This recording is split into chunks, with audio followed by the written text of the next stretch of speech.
बिस्मिल्लाहिर्रहमानिर्रहीम। अस्सलाम वालेकुम। क्या है आपके? ठीक है जी। आज का हमारा टॉपिक है वर्क का। तो वर्क के बारे में हम जो है आज डिटेल से पढ़ेंगे।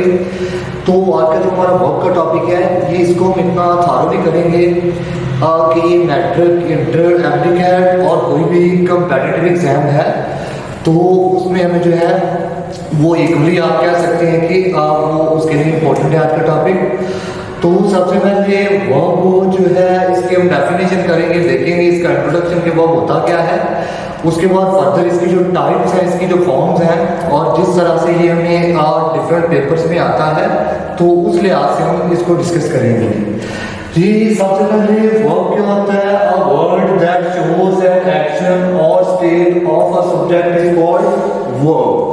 मतलब ऐसा वर्ड जो हमें किसी सब्जेक्ट की स्टेट या उसके एक्शन के बारे में बताता है उसको हम वर्ब कहते हैं। अब वो बेटा नीचे दो एग्जांपल्स हैं, एक है ही प्लेज क्रिकेट और दूसरी है ही इज स्लीपिंग। अब प्लेज एक ऐसा वर्ब है जिसके अंदर कोई काम होता दिखाया गया है कि वो खेलता है, और दूसरे सेंटेंस के अंदर ही इज स्लीपिंग। स्लीपिंग एक ऐसा वर्ब है जिसके अंदर कोई काम नहीं हो रहा। तो मतलब वो ऐसा वर्ब, ऐसा वर्ड जो हमें किसी एक्शन के बारे में बताता है जिसके अंदर जो सब्जेक्ट की बॉडी होती है वो रेस्ट की हालत में नहीं होती बल्कि वो मोशन की हालत में होती है। उसका कोई ना कोई पार्ट ऑफ बॉडी जो होता है वो किसी काम के अंदर इन्वॉल्व होता है। जो वर्ब हमें इस चीज के बारे में बताता है उसको हम क्या कहते हैं जी? Action verb.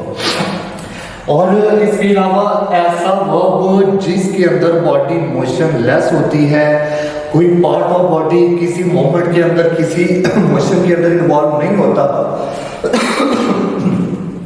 तो ऐसे वर्ब को हम क्या कहते हैं जी?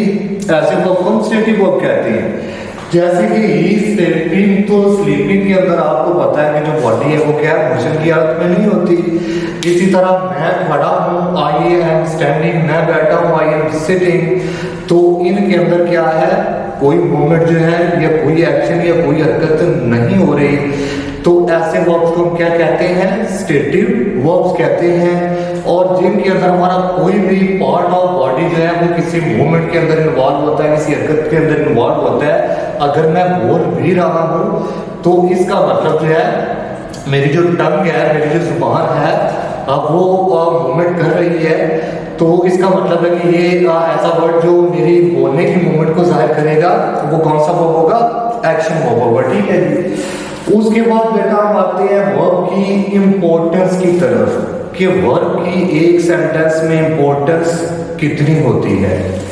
तो उसके लिए मैंने एक सेंटेंस लिखा है जी, they are playing cricket in the backyard, कि वो बैकयार्ड में या पिछला जो सैन है उसके अंदर क्रिकेट खेल रहे हैं। तो इसका क्वेश्चन क्या बनता है? कोई आपसे क्वेश्चन करता है जी कि व्हाट आर दे डूइंग, कि वो क्या कर रहे हैं। तो आप उसे एक स्टेटमेंट की शक्ल में जवाब देते हैं जी कि they are playing cricket in the backyard, कि वो पीछे वाले सैन में क्रिकेट खेल रहे हैं।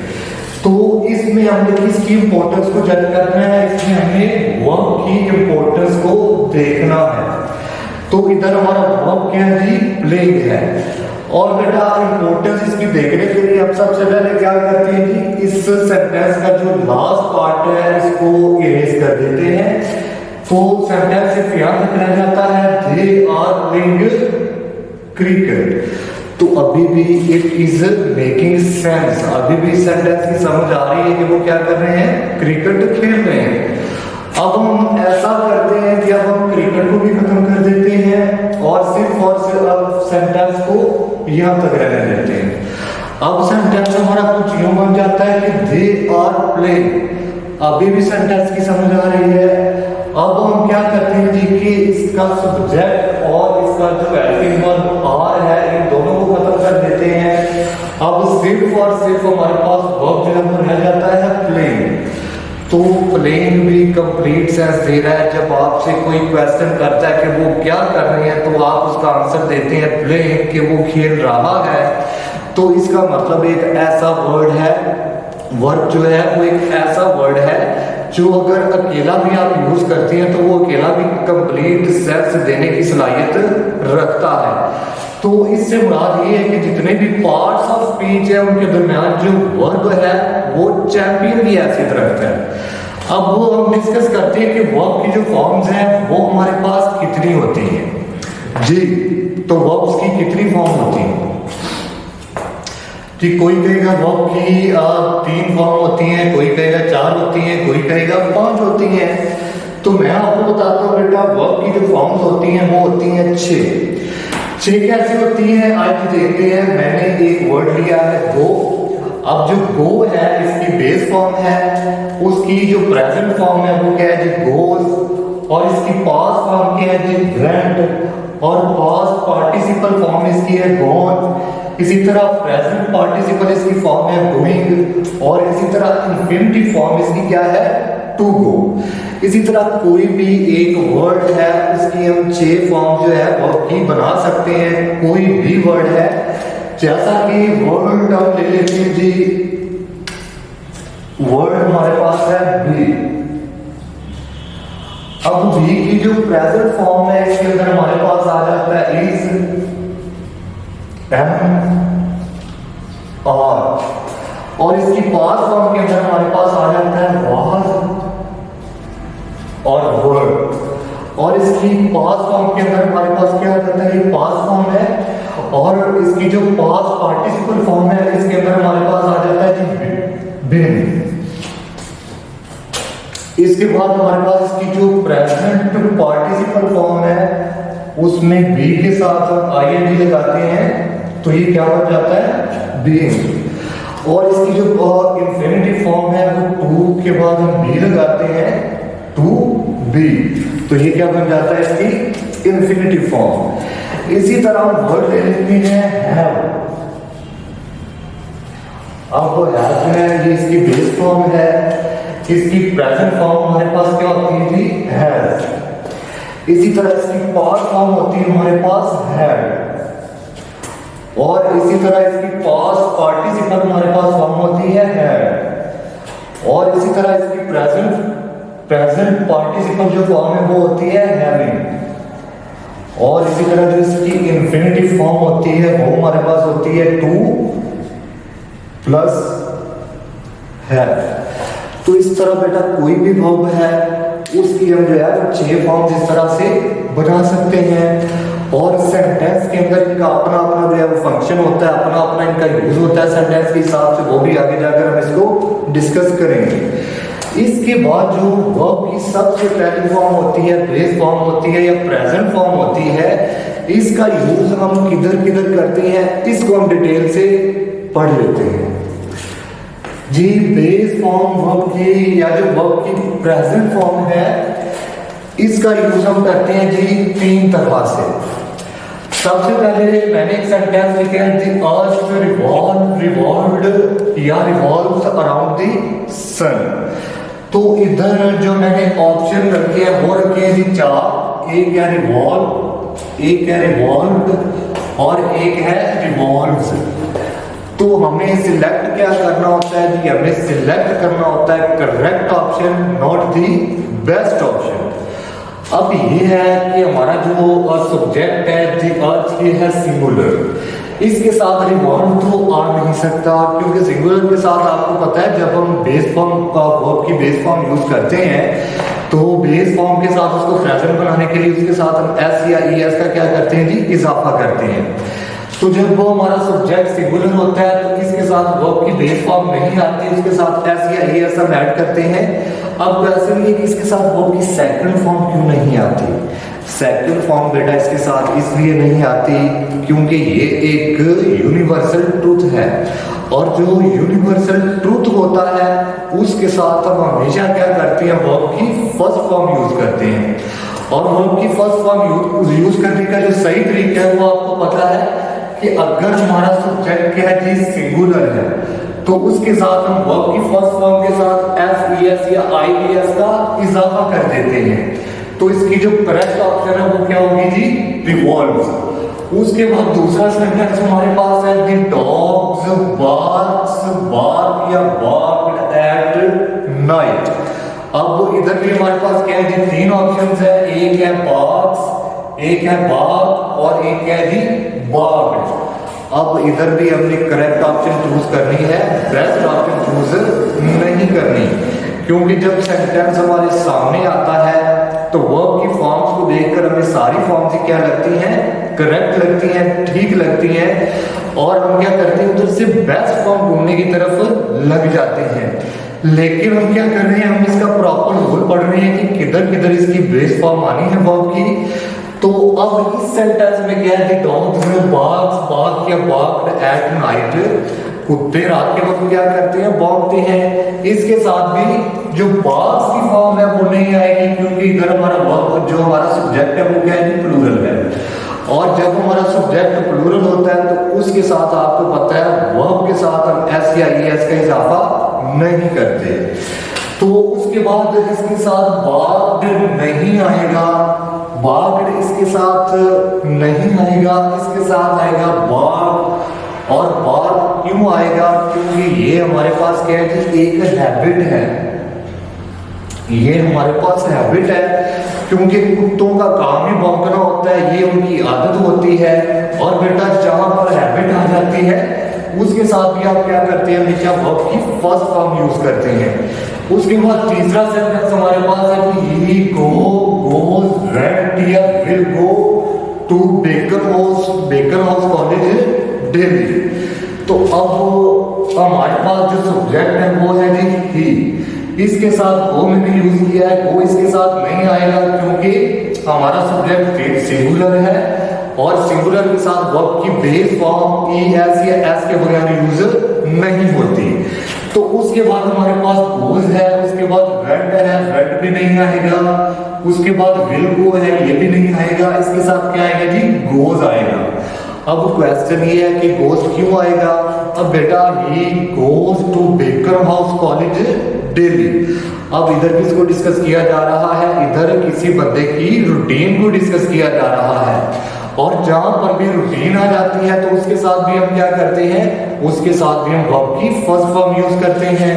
अब इधर अगर हमारा सब्जेक्ट होता प्लूरल दे होता तो इधर हमने क्या यूज करना था, गो। तो इधर हमारा सब्जेक्ट क्योंकि सिंगुलर है तो इसके साथ हम गो वर्ड की जो बेस फॉर्म है इसके साथ ईएस का इजाफा कर देंगे। तो ये तीन चीजें हैं जिनके साथ हम क्या करते हैं, वर्ब की फर्स्ट फॉर्म यूज करते हैं। अब जैसा कि रूटीन को मैंने डिस्कस कर दिया है, तो बेटा जहां पर वर्ड आ जाता है डेली का, जहां पर वर्ड आ जाता है एवरी का, और एवरी के साथ क्या दिया होता है, टाइम। टाइम से मुराद क्या होती है, टाइम से मुराद डे होता है, वीक होता है, मंथ होता है। इसके अलावा क्या आ जाता है, इसके साथ आ जाता है जी यूजुअली। इसके अलावा क्या आ जाता है जी ऑलवेज, और इसके अलावा क्या आ जाता है सेल्डम। तो ये तमाम वर्ड्स ऐसे वर्ड्स हैं जो कि किसी चीज की, किसी सब्जेक्ट की रूटीन को डिस्कस करते हैं। तो जहां पर भी ये वाले वर्ड्स आएंगे इसका मतलब रूटीन की बात हो रही है, और जहां किसी चीज की रूटीन की बात होती है उसके साथ हम वर्ब की फर्स्ट फॉर्म यूज करते हैं जी। इसके अलावा वर्ब की फर्स्ट फॉर्म कहां कहां यूज होती है, इसके अलावा बेटा वर्ब की फर्स्ट फॉर्म हम यूज करते हैं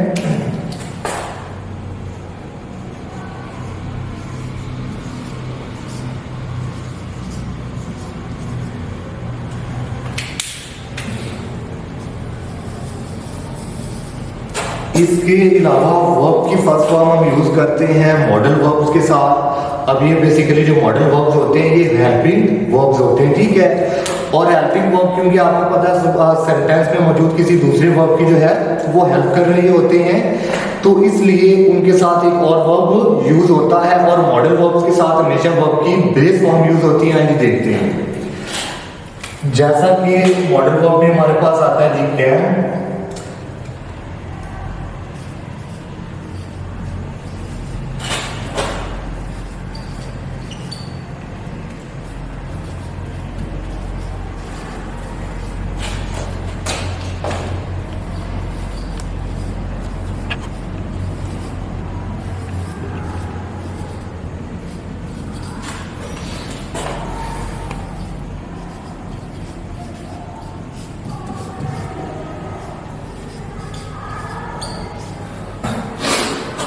जी मॉडल वर्ब में हमारे पास आता है कैन, कुड, मे, माइट। उसके बाद आता है शुड आता है, वुड आता है, आर टू आता है, मस्ट आता है।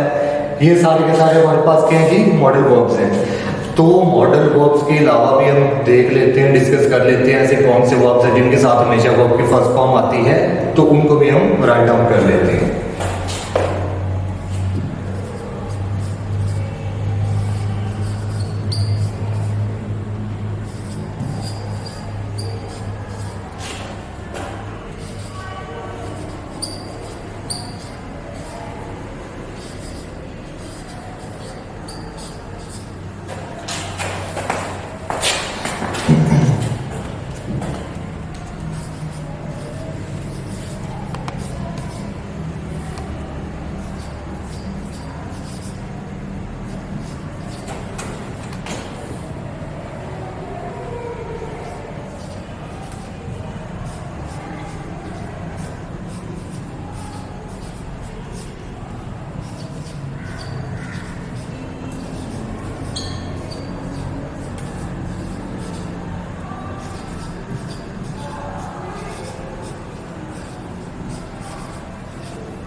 जी इसके अलावा हमारे पास आता है इफ टू आ जाता है, एम टू आ जाता है, हैव टू आ जाता है, आर टू आ जाता है, हैज टू आ जाता है, हैड टू आ जाता है।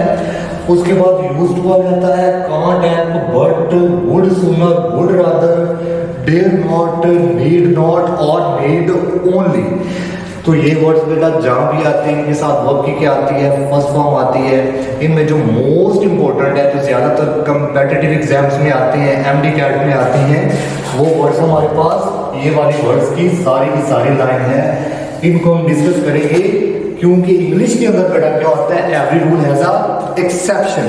तो हर रूल में क्या होती है कि एक्सेप्शन होती है, गुंजाइश होती है। तो ये ऐसे वर्ड्स हैं जिनमें बेस फॉर्म के साथ साथ गुंजाइश भी होती है। अब गुंजाइश इसमें किधर होती है ये हम डिस्कस करेंगे नेक्स्ट लेक्चर में, ठीक है जी। तब तक के लिए अल्लाह हाफ़िज़।